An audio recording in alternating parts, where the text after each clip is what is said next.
ভোটারের ভোট প্রদানের যে বয়সসীমা কমানোর কথাটা নাই, কিন্তু সংসদ নির্বাচনের প্রার্থিতার ব্যাপারে 21 বছরে তারা যে প্রস্তাব করেছেন আমরা মনে করি যে সেটা অপ্রয়োজনীয়। এখন যে 25 বছর যে বয়সসীমা আছে, সংসদ নির্বাচনের প্রার্থিতার বয়সের যোগ্যতা হিসাবে 25 বছরই এটাকে আমরা মনে করি এটা থাকাটা এটা বাঞ্ছনীয়।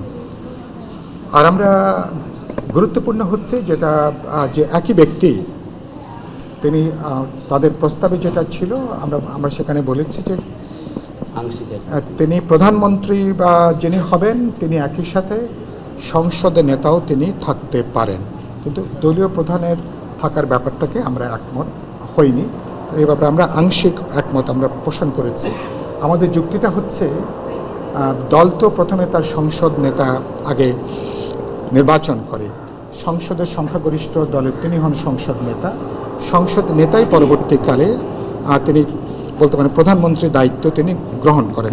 সে কারণের জন্য একই সাথে প্রধানমন্ত্রী এবং সংসদ নেতা হিসাবে তিনি এই ভূমিকাটা পালন করতে পারেন, এটা আমরা বলেছি।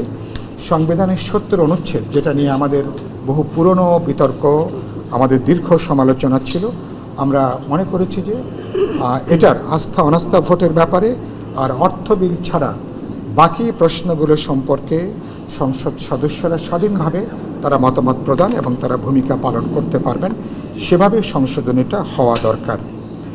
আর সংখ্যানুপাতিক পদ্ধতির ব্যাপারে তারা প্রস্তাব করেছিলেন 100 জন 105 জন, আমরা প্রস্তাব করেছিলাম আমরা প্রস্তাব করেছি 150 জন।